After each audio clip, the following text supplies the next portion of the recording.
السلام علیکم ورحمۃ اللہ وبرکاتہ۔ ناظرین، استقبال ہے فکر و خبر اسٹوڈیو میں، میں رضوان احمد ندوی ملکی اور عالمی اہم اور خاص خبروں کے ساتھ۔ تو ناظرین، بڑھتے ہیں خبروں کی تفصیلات کی طرف۔ قابض اسرائیلی فوج نے گزشتہ 24 گھنٹوں کے دوران غزہ کی پٹی میں 4 اسکولوں کو نشانہ بنایا ہے جہاں بے گھر افراد پناہ لیے ہوئے تھے، جس کے نتیجے میں 50 سے زائد افراد شہید ہوئے ہیں۔ اتوار کی رات خان یونس میں اسکول پر ہوئے حملے میں 16 شہید ہوئے، بیت حنون میں 15 جاں بحق ہوئے جبکہ کئی وہاں بھی زخمی ہوئے۔ اس کے علاوہ کئی اور مقامات پر وہ حملے ہوئے ہیں، جس میں کل جو شہداء کی تعداد ہے وہ 50 سے تجاوز کر گئی ہے، جبکہ زخمیوں کی بھی ایک بڑی تعداد ہے اور ملبے میں کئی لوگ پھنسے بھی ہوئے ہیں۔ وہیں غزہ میں اسرائیلی جارحیت کے نتیجے میں بھوک کا بحران بھی قحط میں تبدیل ہو چکا ہے۔ غزہ کی پٹی میں کچھ لوگ اب ایسے ہیں کہ حالات یہ ہیں کہ بچوں کو خبردار کیا جا رہا ہے کہ وہ کھیلنے یا بھاگنے سے گریز کرے تاکہ وہ بھوک سے نڈھال نہ ہو جائیں۔ غزہ میں فلسطینی خاندان دن میں بچوں کو ایک وقت کا کھانا بھی بڑی مشکل سے دے پا رہے ہیں۔ غزہ میں کام کرنے والی امدادی تنظیموں کا کہنا ہے کہ یہ مسئلہ اس وقت تک حل نہیں ہوگا جب تک غزہ کی طرف جانے والی تمام گزرگاہوں کو کھول نہیں دیا جاتا۔ وہ ایک طرف تو اسرائیل غزہ پر مظالم ڈھا رہا ہے تو دوسری جانب گولان کی پہاڑیوں پر اسرائیلی آبادکاروں کو بسانے کا ایک نئے منصوبے کی منظوری دی ہے۔ یہ توسیع گولان کی مقبوضہ پہاڑیوں کے علاقے میں قائم کی جائیں گی۔ شام کے موجودہ منظرنامے میں اسرائیل کی طرف سے یہ نیا فیصلہ غیر معمولی تصور کیا جا رہا ہے۔ اسرائیلی وزیراعظم نتن یاہو کا اس ضمن میں ایک بیان سامنے آیا ہے جس میں اس کا کہنا ہے کہ گولان کی پہاڑیوں کو مضبوط کرنا اسرائیل کو مضبوط کرنے کے برابر ہے اور ہم اس پر قبضہ جاری رکھیں گے اور اس میں آبادکاری ممکن بنائیں گے۔ اسرائیل کے غزہ، لبنان، ایران اور اب شام پر جارحانہ حملے مشرق وسطیٰ میں اسرائیل کے خطرناک ارادوں کی طرف بھی اشارہ کر رہے ہیں۔ وزیراعظم بنجامن نتن یاہو نے گزشتہ ہفتے کہا تھا کہ اسرائیلی فورسز شامی علاقے میں تقریباً 400 مربع کلومیٹر غیر فوجی بفر زون کو کنٹرول کرنے کے لیے آگے بڑھ رہی ہے۔ اس وقت نتن یاہو نے دلیل پیش کی تھی کہ چونکہ شامی فوج اپنی پوزیشنیں چھوڑ چکے ہیں، اس لیے اسرائیل کا بفر زون میں جانا عارضی دفاعی پوزیشن کے لیے ضروری تھا۔ حالانکہ اقوام متحدہ سمیت کئی ممالک نے اسرائیلی اقدامات کی سختی سے مذمت کی ہے۔ وہ اسرائیل نے آئرلینڈ کی جانب سے فلسطینیوں پر ہونے والے مظالم کے خلاف آواز اٹھانے پر ڈبلن میں اپنا سفارت خانہ بند کرنے کا فیصلہ کیا ہے۔ اسرائیل نے کہا کہ آئرلینڈ کی حکومت کی اسرائیل مخالف پالیسیوں، فلسطین کو بطور ریاست تسلیم کرنے اور غزہ میں جنگ کے خلاف بین الاقوامی سطح پر قانونی معاونت کی وجہ سے ڈبلن میں سفارت خانہ بند کر دیا جائے گا۔ عالمی عدالت میں جنوبی افریقہ کی جانب سے جنگی جرائم کے حوالے سے دائر کیس میں آئرلینڈ نے بھی غزہ کی حمایت کی تھی اور اسرائیل کی جنگ کو فلسطینیوں کی نسل کشی قرار دینے کے موقف کی تائید کی تھی۔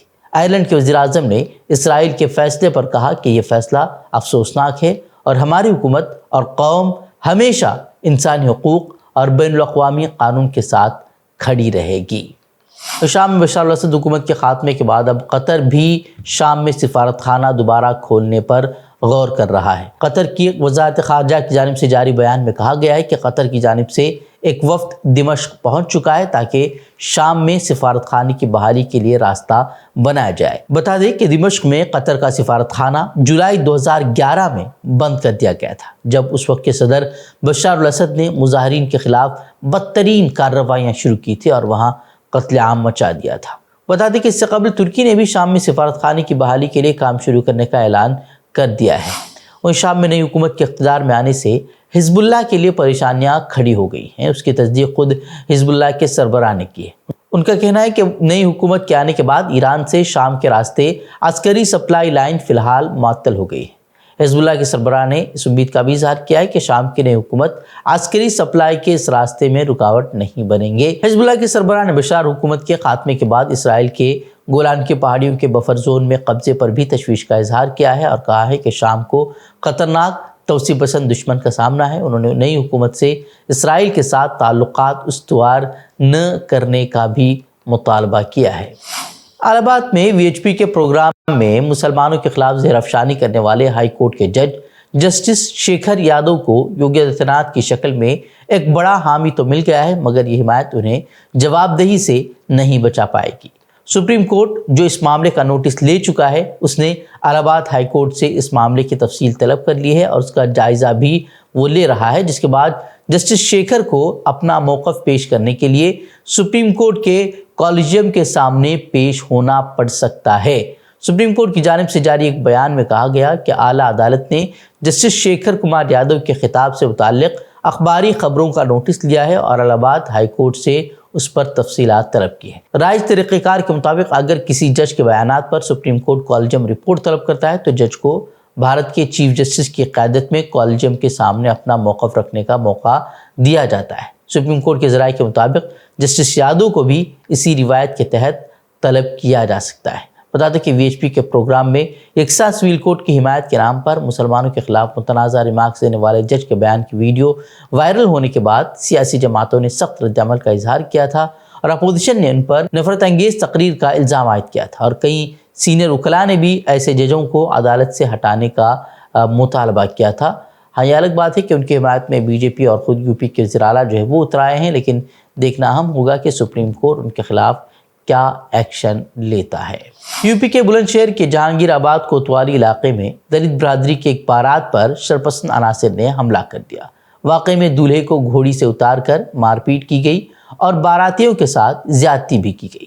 دولہا اور دلہن دونوں یو پی پولیس میں تعینات ہیں۔ پولیس نے فوری کارروائی کرتے ہوئے مقدمہ درج کیا ہے اور 5 افراد کو گرفتار بھی کیا ہے۔ مزید تفتیش کے لیے سی سی ٹی وی فوٹیج جو ہے وہ تلاش کی جا رہی ہے۔ لیکن یہ واقعہ نہ صرف ذات پر مبنی امتیاز کی گہرائی کو ظاہر کرتا ہے بلکہ نیو انڈیا کے دعووں پر سوالیہ نشان بھی لگاتا ہے۔ دلت برادری کو معاشرتی تفریق، تشدد اور سماجی تعصب کا مسلسل سامنا ہے اور نئے انڈیا کے نعروں کے باوجود جو ہے دلتوں کو انصاف اب تک نہیں ملا ہے۔ مہاراشٹر میں ریاستی انتخابات میں مسلم نمائندگی جوں کی تو رہی، اس میں کوئی اضافہ نہیں ہوا۔ وہیں بی جے پی کی قیادت والی نو تشکیل شدہ کابینہ میں اب صرف ایک مسلم چہرے کو شامل کیا گیا ہے اور مسلم نمائندگی میں ایک طرح سے تخفیف ہو گئی ہے، جبکہ مسلمانوں کے خلاف مسلسل زہر افشانی کرنے والے B J P leader Nitesh Rane کو کابینی درجے کا وزیر بنایا گیا ہے۔ وہیں سابق ایکناتھ شندے حکومت میں 2 وزراء حسن مشرف اور عبدالستار کابینی درجے کے وزیر تھے، لیکن اب اس کابینہ میں صرف حسن مشرف کو ہی شامل کیا گیا ہے جبکہ عبدالستار کو کابینہ سے محروم رکھا گیا ہے۔ مہاراشٹر کی روایت رہی ہے کہ کابینہ میں کم از کم 2 مسلم چہرے شامل ہوا کرتے تھے، لیکن اس مرتبہ تو صرف ایک ہی مسلم نمائندے کو موقع فراہم کیا گیا ہے۔ مدھیہ پردیش کے تاجر منوج پرمار اور ان کی بیوی نیہا، جن کے بچوں نے راہل گاندھی کی بھارت جوڑو یاترا کے دوران راہل گاندھی کو اپنی گلک دی تھی، انہوں نے 13 دسمبر کو ای ڈی کے ہراسانی سے تنگ آ کر خودکشی کر لی تھی۔ ان کا 5 صفحات پر مشتمل خودکشی نوٹ نیوز لانڈری کو اب ملا ہے، جس میں ای ڈی کے مظالم کی داستان رقم ہے۔ خودکش نوٹ سے اندازہ ہوتا ہے کہ ای ڈی تحقیقات اور تفتیش کے نام پر حقوق انسانی کی خلاف ورزی کی مرتکب ہوئی ہے۔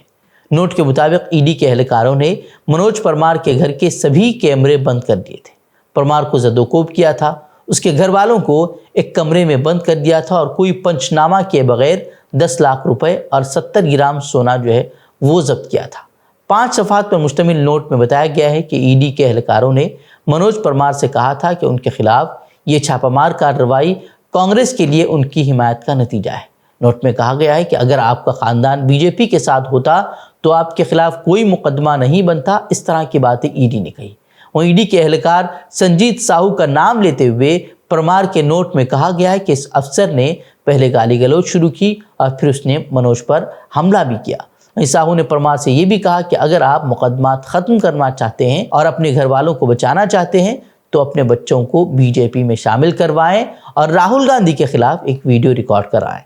راہل گاندھی بھی تمہیں اب بچا نہیں سکتے، انہیں بھی گرفتار کیا جائے گا، اس طرح کی باتیں جو ہے ان سے کہی گئی تھی۔ اب جو سوسائڈ نوٹ ملا ہے اس میں اس طرح کا انکشاف ہوا ہے۔ بتا دیں کہ مودی حکومت پر الزام لگتا رہا ہے کہ وہ جانچ ایجنسیوں کا استعمال اپوزیشن ہو یا پھر دوسرے کاروباری حضرات ہوں، انہیں ڈرانے دھمکانے کے لیے کرتا ہے، اور اب جو سوسائڈ نوٹ سامنے آیا ہے وہ اس سے واضح ہوتا ہے کہ کس طرح وہ جانچ ایجنسیاں جو ہے وہ کام کر رہی ہیں۔ تو ناظرین تھے خبریں، مزید خبروں کے لیے آپ ہمارے ویب سائٹ www.fikrokhabar.com پر کر سکتے ہیں۔ ویڈیوز کے لیے ہمارے یوٹیوب چینل کو سبسکرائب کریں۔ تو ناظرین اجازت دیں، السلام علیکم ورحمۃ اللہ وبرکاتہ۔